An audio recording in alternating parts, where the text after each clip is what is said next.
Olá, eu sou Gabriel Buzzi e o Poder 360 traz agora as principais notícias que marcaram o poder e a política na semana que se encerra neste sábado, 3 de setembro de 2022.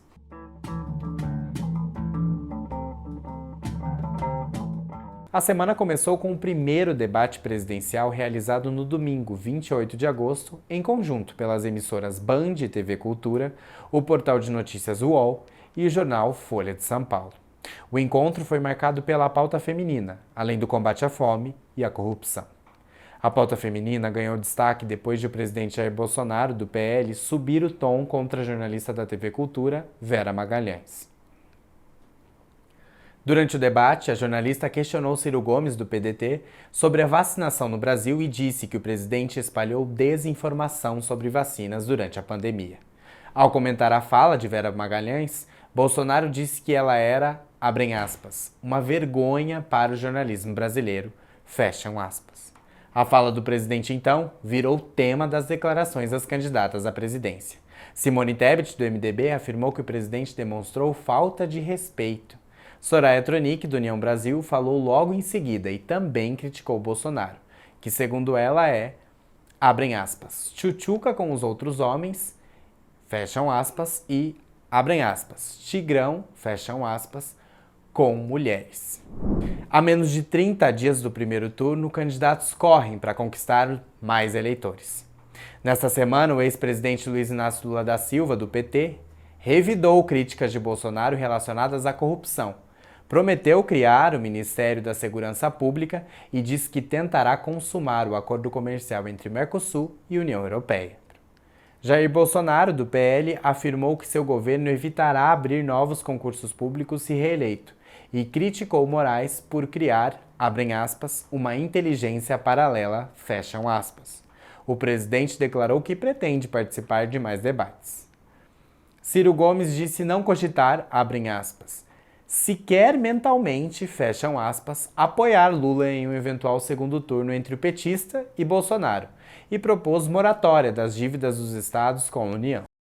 Simone Tebet, do MDB, defendeu rediscutir o papel do STF e sugeriu limitar em 10 anos a permanência de ministros na corte. Atualmente, o cargo é vitalício, com aposentadoria obrigatória aos 75 anos. E a disputa ficou com um candidato a menos na corrida eleitoral.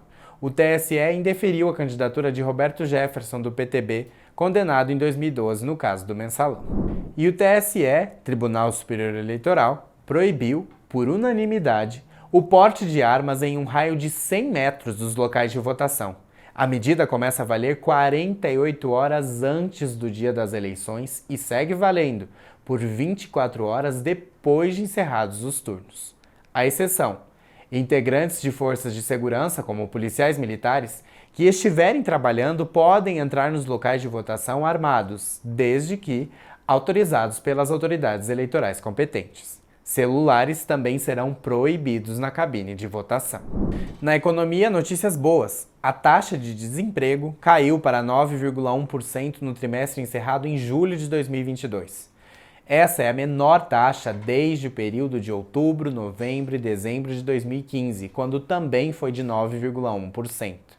Houve recuo de 1,4 pontos percentuais ante o trimestre anterior. O número de desocupados diminuiu para 9,9 milhões, a menor quantidade desde janeiro de 2016. O número de pessoas ocupadas foi o maior desde o início da série, em 2012. São 98,7 milhões com alguma atividade. Desses, 35,8 milhões de empregos com carteira assinada.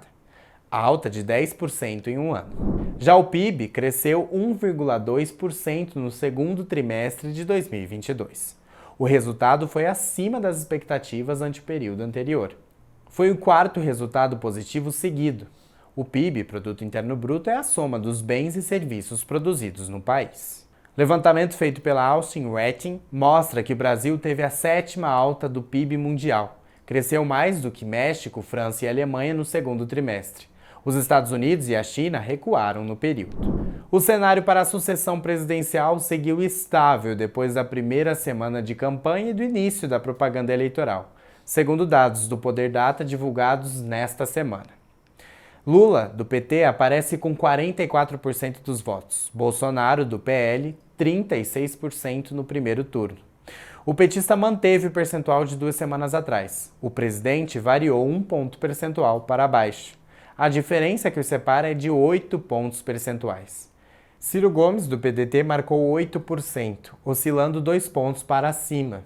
Empata tecnicamente com Simone Tebet, do MDB, que tem 4%, no limite da margem de erro da pesquisa de 2 pontos percentuais, para mais ou para menos.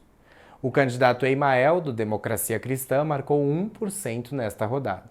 Os demais candidatos não tiveram menções suficientes para pontuar.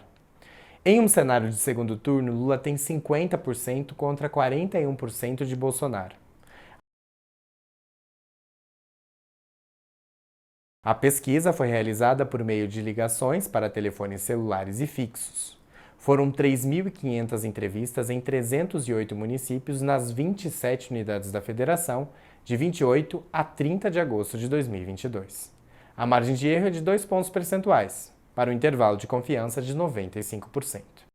O estudo foi realizado com recursos próprios do Poder Data, empresa de pesquisas que faz parte do grupo de mídia Poder 360 Jornalismo. A pesquisa está registrada no TSE, Tribunal Superior Eleitoral, sob o número PR-06922/2022. Eu sou Gabriel Buz e esses foram os fatos desta semana. Para saber mais sobre essas e outras notícias, acompanhe o jornal digital Poder 360. Não deixe de se inscrever no nosso canal e ativar as notificações para não perder nenhuma informação relevante. Até a próxima!